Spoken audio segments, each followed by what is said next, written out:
Bismillahirrahmanirrahim. Assalamualaikum warahmatullahi wabarakatuh.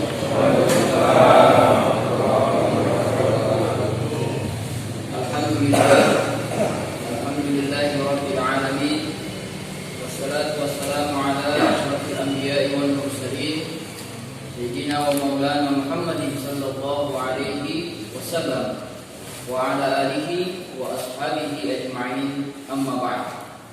Jamaah sekalian, Bapak Ibu hadirin wal hadirat rahimani wa rahimakumullah jami'an. Semoga Allah senantiasa merahmati, menyayangi dan mencintai kita semua. Amin. Alhamdulillah, kita semua tentu saja bersyukur kepada Allah Azza wa Jalla yang telah memberikan kepada kita berbagai macam nikmat. Kita juga bersalawat kepada Rasulullah sallallahu alaihi wasallam. Semoga dengan rasa syukur Allah berkenan untuk menambahkan nikmat. Semoga dengan salawat kita mendapatkan kesempatan syafaat dari baginda Nabi besar Muhammad sallallahu alaihi wasallam. Amin ya rabbal alamin. Sudah lama ya saya tidak berjumpa. Berapa kali dihubungi tapi selalu tidak pas jadwalnya. Jadi itu meyakinkan kita semua bahwa perjumpaan dan perpisahan itu atas izin dan restu Allah Subhanahu wa taala. Manusia hanya bisa merencanakan berjumpa dalam pernikahan, berjumpa dalam memiliki anak, dan itu perjumpaan semua, dan pada akhirnya juga harus berpisah. Jadi kita hanya mengikuti skenario dari Allah Subhanahu wa taala. Bapak Ibu yang dirahmati oleh Allah, tidak ada isu yang lagi hangat selain isu wakaf uang, ya kan? Jadi di medsos kita semua lagi membicarakan wakaf uang yang dimunculkan oleh pemerintah ya. Nah, saya kira saya mau bahas itulah, walaupun saya tidak yakin apa bisa selesai semuanya atau kemudian bisa menyampaikan secara keseluruhan, tapi kita sharing saja. Jadi begini, wakaf uang ini heboh karena sebahagian menganggapnya dianggap sebagai kuda tunggangan, gitu ya. Jadi umat ditunggangi lewat gerakan wakaf uang. Apa kepanjangannya katanya? Gerakan wakaf uang nasional, Gerakan nasional. GWUN, gerakan wakaf uang nasional. Nah, jadi kenapa ini bisa heboh? Karena begini, kalau kita hitung-hitung ya, data yang saya punya dari mahasiswa bimbingan, ya sudah selesai. Saya buka lagi filenya. Jadi sistem informasi wakaf tahun 2016 itu menyebutkan ada sekitar 4.359,44 km persegi katanya, ya, yang ada ya tanah wakaf, dan yang baru dimanfaatkan itu baru 70% lebih belum dikelola secara produktif. 70% lebih belum dikelola secara produktif. Jadi baru dimanfaatkan untuk musola, ya, masjid, makam, ya, sekolah, pesantren, dan kegiatan sosial lainnya. Jadi saya kira isu wakaf yang kemudian mengemuka hari ini, akhir-akhir ini, itu kita anggap sebagai sebuah kesyukuran. Kenapa? Karena ternyata wajah wakaf itu mulai berubah di pandangan umat. Ada peningkatan literasi. Selama ini kita kalau dengar wakaf ya kalau bukan masjid, sekolah, kubur, tanah kubur, kan begitu. Nah, ternyata ada wakaf uang. Nanti kita lihat lebih dalam lagi. Itu secara data Indonesia ya. Dia menyebutkan lagi secara di skripsi yang lain, di file yang lain saya buka, itu ada mahasiswa juga meneliti wakaf di Kota Bogor. Nah, datanya saya ambil nih.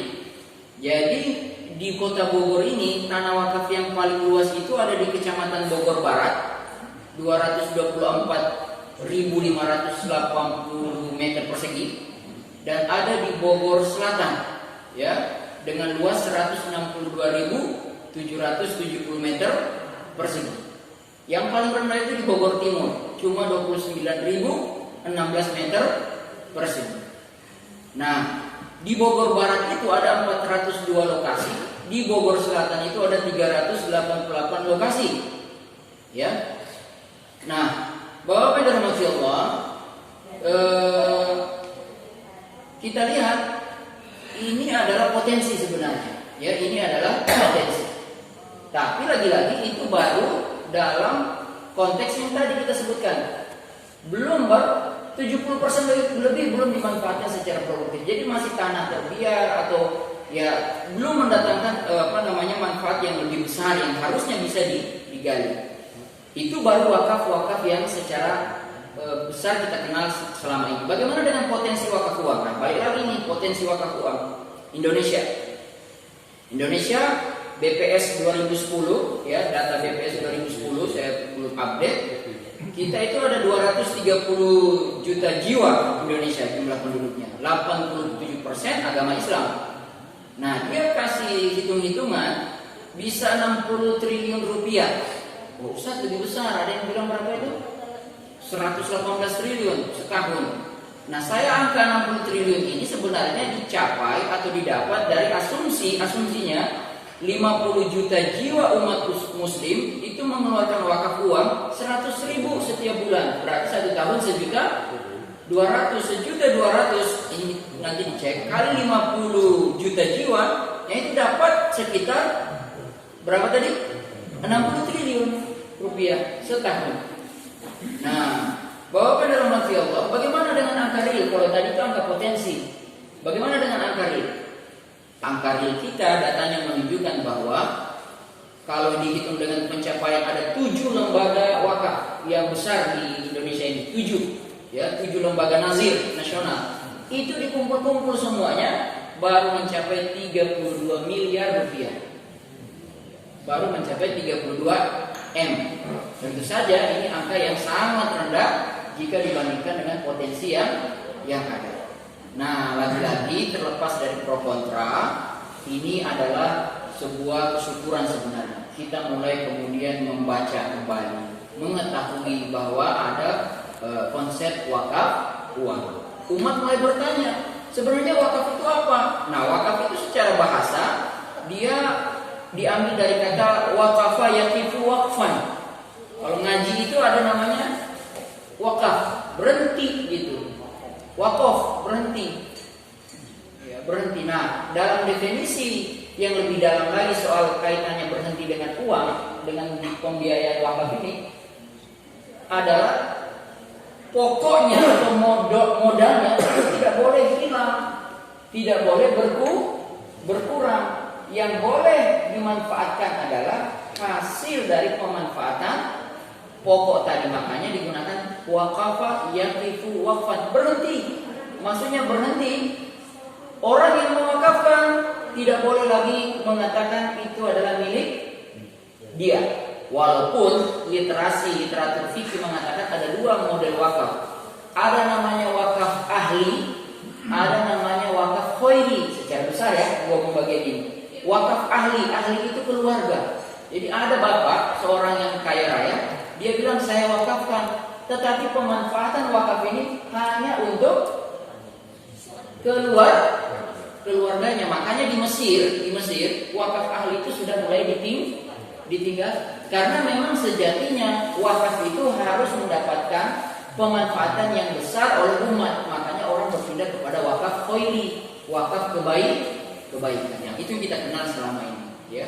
Selain definisi waqafa yaqifu waqfan juga diambil dari kata habasa yahbisu habsan, tahan. Bapak dan rahmati Allah Subhanahu wa taala. Bagaimana definisi secara mazhab? Nah, ini mazhab Abu Hanifah, Malikiyah, Syafi'iyah dengan beragam kalimat, tapi mereka punya satu kesamaan bahwa wakaf itu adalah perbuatan wakif atau orang yang mewakafkan dalam melepaskan hak kepemilikan harta benda untuk dikelola agar menghasilkan manfaat yang dapat diberikan untuk kebaikan, dan wakif tidak memiliki hak untuk melakukan tindakan hukum atas benda tersebut seperti menghibahkan, menjual atau mewarisi. Ini definisi harus kita ulang-ulang karena ini menjadi kelebihan atau kekhasan dari wakaf itu. Tidak boleh hilang, tidak boleh berkurang, tidak boleh dijual, tidak boleh diwarisi, tidak boleh dihadiahkan. Maka yang menjadi nazir, dia harus berpegang kuat dengan konsep ini. Bahwa pada rahmati Allah, umat juga bertanya, apa landasan syariahnya? Ya, nah bapak-bapak, ibu-ibu rahmati Allah, tidak seperti zakat yang perintahnya jelas dalam Al-Quran. Khudz min amwalihim shadaqatan atau innamas shadaqatu lil fuqara'i wal masakin wal 'amilin. Ayat-ayat tentang wakaf, ya, ayat-ayat tentang wakaf itu lebih dipahami sebagai sebuah amal kebaikan. Makanya dalil-dalilnya juga umum. Misalkan Al-Baqarah ayat 261, sering kita ulang ini. Mathalul ladzina yunfikuna amwalahum fi sabilillah kamathali habbatin ambatat sab'a sanabil fi kulli sunbulatin mi'atu habbah wallahu yud'ifu liman yasha. Ya. Bahwa perumpamaan orang-orang yang menginfakkan hartanya di jalan Allah seperti sebutir, ya, kamathali habbah, ya, kamathali habbah ambatat sab'a sanabil, dari satu biji itu lahirlah 7 apa? Habbah. Kamathali habbah ambatat fi sana sumbul. Sumbul itu apa? Cabang, dahan. Dari setiap dahan itu melahirkan 100. Jadi dari 1 menjadi 7, 7 menjadi 100. Wallahu yudha'ifu liman yasha, dan Allah mau sanggup untuk membalas pahala itu bagi siapa yang Dia kehendaki, dan seterusnya. Nah, itu landasan Al-Qur'annya. Atau misalkan di surat Ali Imran ayat 192, lan tanalul birra hatta tunfiqu mimma tuhibbun. Tidak kalian akan disebut menjadi orang yang mendapatkan kebaikan hatta tunfiqu mimma tuhibbun, sampai kalian menafkahkan apa yang kalian cintai. Bagaimana dengan hadis? Nah, ini kalau hadisnya, hadis dari riwayat Imam Muslim dari Abu Hurairah radhiyallahu anhu. Sesungguhnya Rasulullah SAW bersabda, apabila anak Adam wafat, ini hadis sudah populer banget ya. Idza mata ibnu Adam, maka inqata'a amaluhu, maka putus semua amal-amalnya kecuali 3. Apa saja? Shadaqatul jariyah. Kemudian ilmun yuntafa'u bihi, ilmu yang bermanfaat, dan yang ketiga waladun sholeh yud'alahu, anak soleh yang mendoakan. Nah, ini hadisnya. Memang saya tadi pas habis duduk lihat buku, banyak sekali saya lihat buku Bulughul Maram ya di sini di Bali. Rasanya ini barangkali ringkasan, karena saya cari bab wakafnya ada, tapi cuma 1 halaman. Memang cuma 1 halaman, halaman 191. Babul waqfi, bab tentang wakaf. Pindah ke halaman 192, udah pindah. Babul hibah, bab tentang hibah. Ya, jadi memang literasi wakaf itu 1 halaman ini. Di sini sekarang ini, tentu saja ini pasti ringkasan. Nah, Bapak dan rahmati Allah Subhanahu wa taala, itu hadis yang pertama. Hadis yang kedua persis. Dia ini pasti muncul nih hadis ini, di catatan saya juga ada, yaitu dari Ibnu Umar. Qala, berkata Ibnu Umar, asaba Umar radhiyallahu anhu ardan bi Khaybar, bahwa Umar radhiyallahu anhu bapaknya ya, itu mendapatkan satu tanah di Khaybar. Saya cukup takjub juga karena yang digunakan di sini asoba, kayak dari musibah, ya kan? Bisa dapat tanah Khaybar tapi yang digunakan kata asoba, seolah-olah itu sebuah musibah karena dapat tanah, iya kan? Tanah Khaybar. Khaybar itu kan Yahudi ya. Tanah Khaybar itu tanah Yahudi. Islam berhasil menaklukkan, maka dapat tanah ini, kata Umar bin Khattab. Maka fa'atan Nabi sallallahu alaihi wasallam. Nah, beliau datang kepada Nabi sallallahu alaihi wasallam, yastamiruhu fiha, minta pendapat. Beliau berkata, ya Rasulullah, wahai Rasulullah, inni asabtu ardan, saya dapat tanah bi Khaybar, di tanah Khaybar. Lam usib malan qattun, saya belum pernah dapat tanah huwa anfus indi minhu, yang jauh lebih baik seperti kualitasnya seperti ini. Tanah Khaybar itu terkenal tanah subur.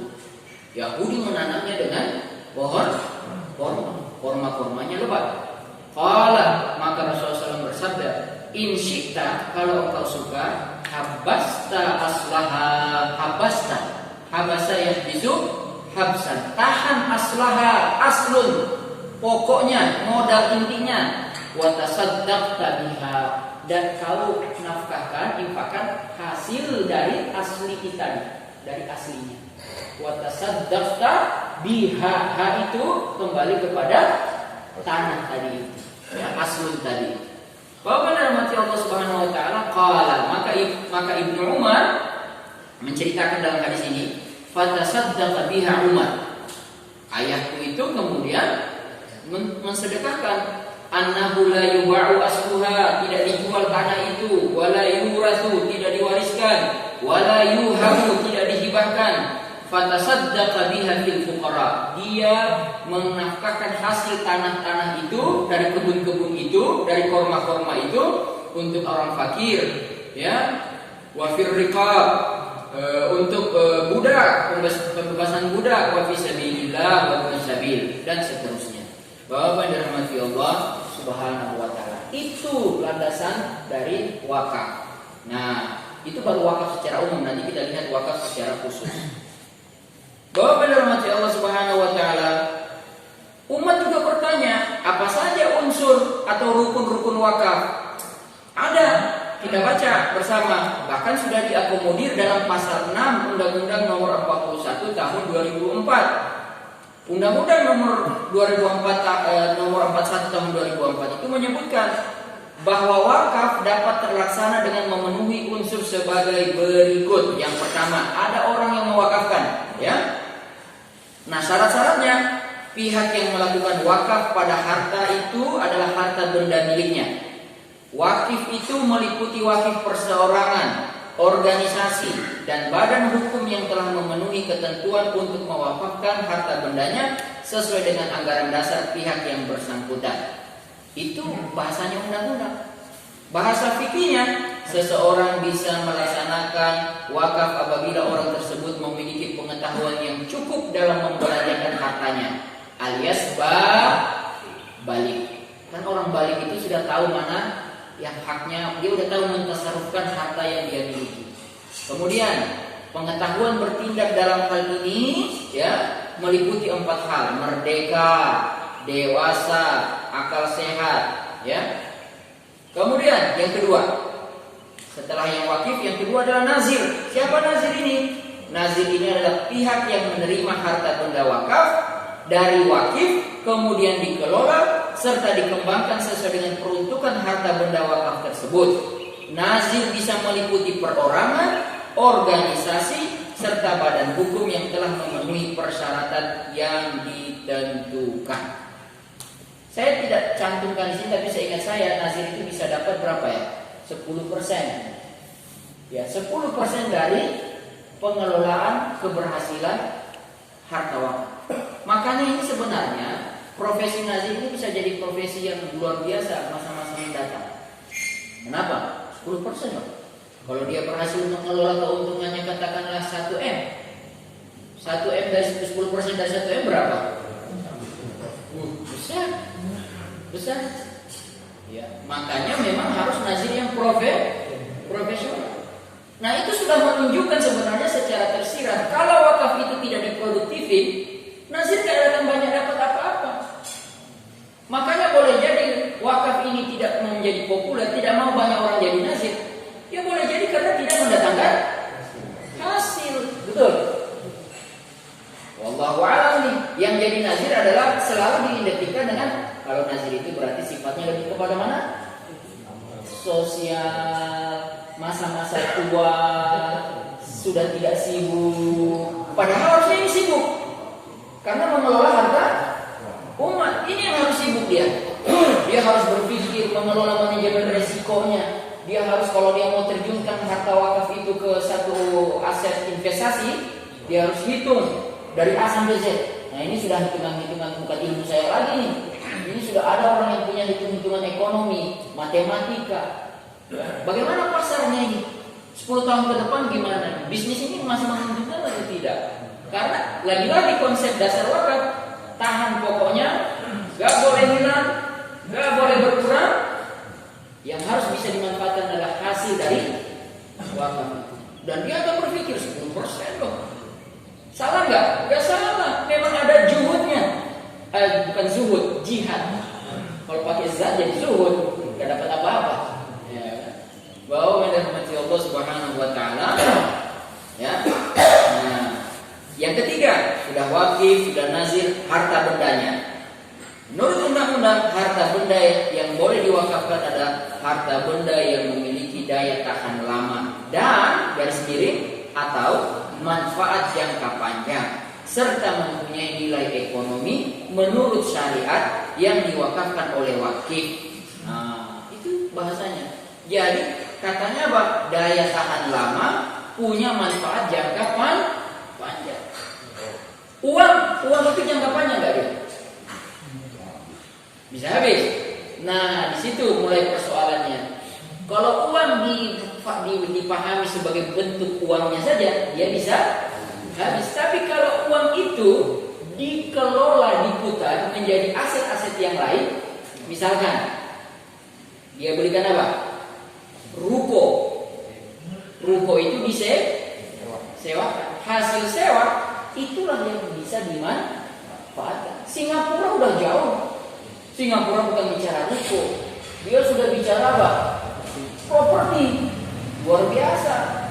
Singapura udah, memang saya juga mikir aneh ya. Singapura itu kok kayak lebih maju selangkah baik dari segi undang-undang. Katakan misalkan zakat. Zakat, undang-undang zakat di Singapura itu sudah menghukum orang-orang yang tidak mau mengeluarkan zakat.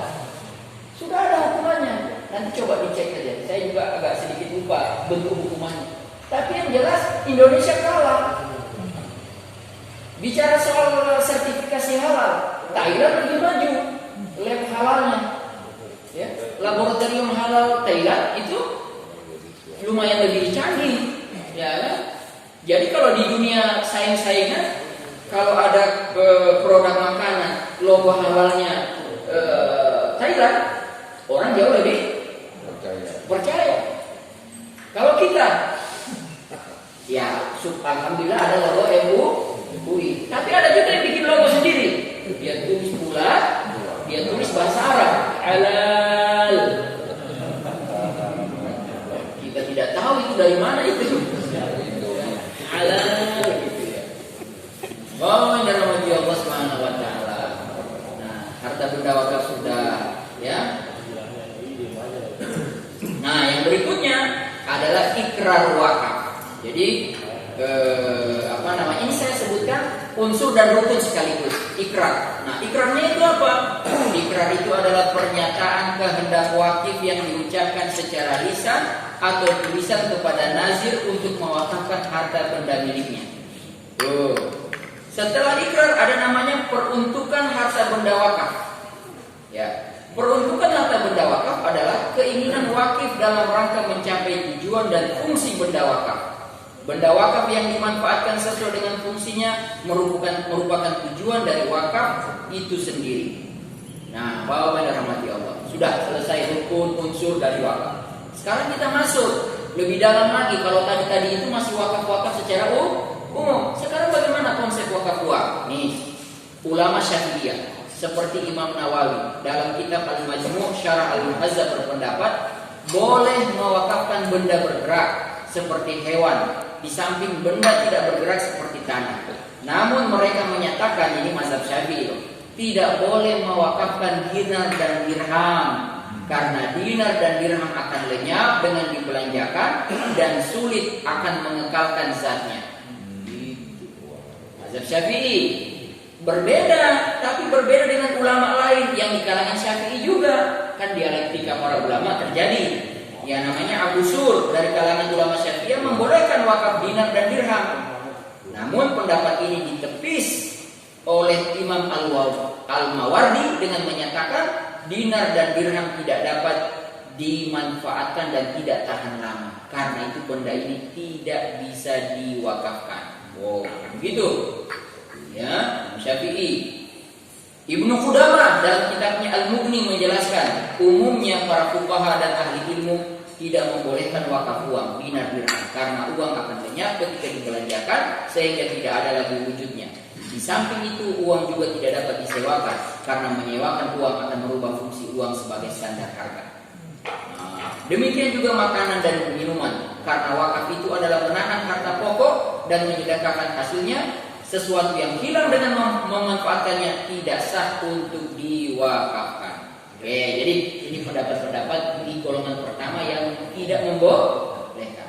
Pindah kepada ulama Hanafiyah. Nih, lain lagi nih, ulama mazhab Hanafiyah. Ulama mazhab Hanafiyah membolehkan wakaf benda bergerak asalkan hal itu sudah menjadi urf.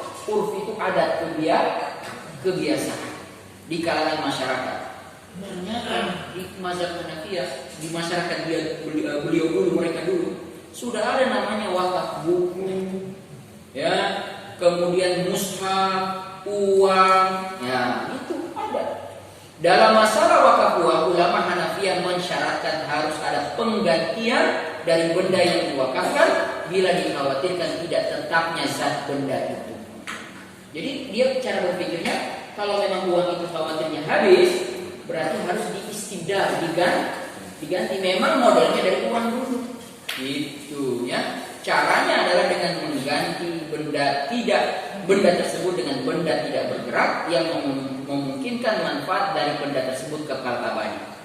Dari sinilah kalangan ulama Hanafiyah berpendapat boleh mewakafkan dinar dan dirham melalui penggantian dengan benda tidak bergerak sehingga manfaatnya kekal. Muhammad ibnu Abdullah al-Ansyari, murid dari Zufar, seperti yang dikutip oleh Ibnu Abidin dalam Raddul Mukhtar, menyatakan boleh berwakaf dengan uang seperti dinar dan dirham. Wakaf uang dilakukan dengan cara menginvestasikannya dalam bentuk mudharabah dan keuntungannya disedekahkan pada orang-orang yang berhak mendapatkan harta wakaf itu. Bagaimana dengan ulama Malikiyah? Tidak lagi sekarang kita ulama Malikiyah. Ulama Malikiyah berpendapat benda wakaf tidak hanya terhadap benda tidak bergerak saja, tetapi juga dapat dilakukan terhadap benda tidak bergerak, termasuk di dalamnya dinar dan dirham. 2-1 sekarang. 2-1 posisinya. Oh, benar rahmat Allah. Saya tidak dapat yang mazhab Hambali. Cuma 3 mazhab saya dapat. Nah, oh benar rahmat Allah, ibu rahmat Allah. Perbedaan pendapat ulama fikih di atas tentang boleh atau tidaknya berwakaf dengan uang memperlihatkan adanya upaya terus-menerus untuk memaksimalkan harta dan manfaat harta. Jadi sebenarnya kalau kita perhatikan 3 mazhab tadi, inti perdebatan mereka di mana? Inti perdebatan 3 mazhab tadi, manfaatnya. Jadi jangan sampai wakaf itu tidak termanfaatkan. Berarti selama poin itu bisa didapat, berarti tidak masalah. Itu yang kemudian menjadi inti pokok persoalan. Bahwa yang dikhawatirkan oleh mazhab Syafi'iyah, kalau pakai uang habis, dijawab oleh mazhab Hanafi, ya diputer, ya uang itu kemudian diganti. Ya semua orang juga ngerti yang namanya uang pasti habis. Kalau dibelikan permen habis dia, dibelikan nasi uduk habis dia. Tapi kalau dia dibelikan berapa ini? Ya, teh yang satu ini ya, marmer satu ini kan dia kekal abadi ini. Seperti itu. Itu baru bicara soal kekal abadi. Padahal wakaf itu bukan bicara soal kekal abadi saja. Nah ini harus diperluas. Wakaf itu ada karena dia harus bisa memberikan manfaat yang besar, yang banyak. Nah, Bapak dan Ibu Allah Subhanahu wa taala. Jadi itu poinnya, perdebatan ulama tentang unsur kekal abadi itu tidak lepas dari pemahaman mereka terhadap hadis Nabi tadi. Ya, hadis Nabi itu apa kepada Umar bin Khattab? Habasta aslaha, wahai Umar. Habasta aslaha. Kalau kau mau, fa in syita. Kalimatnya harus begini. Membaca hadis itu harus betul. Kata Rasulullah SAW kepada Umar, fa in syita. Kalau engkau mau, itu menunjukkan hukum wakaf itu wajib apa sunnah? Sunnah, karena bahasanya fa'in syita. Kalau engkau mau, ya. Fa'in syita habasta aslaha. Tahan pokoknya watasaddaqta biha. Dari hasil yang kau tahan apa? Dari pokok yang kau tahan itu hasilnya baru kau sedekahkan. Nah, itu yang menjadi pokok persoalan. Itu mengandung makna bahwa yang diwakafkan adalah manfaat benda dan benda itu tahan lama. Sebenarnya pendapat ulama yang menekankan bahwa barang yang harus diwakafkan itu bersifat kekal atau tahan lama tidak terlepas dari paradigma tentang konsep wakaf itu sebagai sedekah jariah yang pahalanya terus mengalir. Makanya begini, ketika hadis yang kita awal baca, selain hadis yang Umar ini kan ada hadis satu lagi tadi, hadis yang Iza mata ibnu Adam, ada hadisnya di sini. Kalau anak Adam itu wafat, in qata'a anhu amaluhu, putus seluruh amalnya, illa min salasin, kecuali 3, sadaqatin jariyatin, sedekah jariah, au ilmin yuntafa'u bihi, ilmu yang bermanfaat, au waladin sholihin yad'u lahu, atau anak soleh yang mendoakannya, rawahu Muslim. Para ulama mengatakan, hampir sepakat, yang dimaksud dengan sadaqatun jariyah di hadis ini itu adalah wakaf. Karena memang wakaf lebih identik dengan pahalanya yang terus mengalir. Ya, terus mengalir. Loh, sedekah jariah kayak misalkan uang ada, pahalanya ada. Tapi kalau mau bicara yang mengalir lebih deras lagi, kita sudah meninggal, bahkan benda wakafnya masih ada. Benda sedekahnya masih ada. Wakaf. Kita udah pergi, udah meninggal berapa tahun, pesantren itu masih berdiri tegak. Ya, ruko itu masih berdiri tegak, mall itu masih berdiri tegak. Mall, bicara mall, ya. Atau apalah, rumah sakit masih berdiri tegak dari harta wakaf. Yang mana rumah sakit itu karena operasionalnya, pembangunannya sudah pakai dana umat, sehingga pembiayaan atau biaya untuk berobat ke situ murah, bahkan gratis.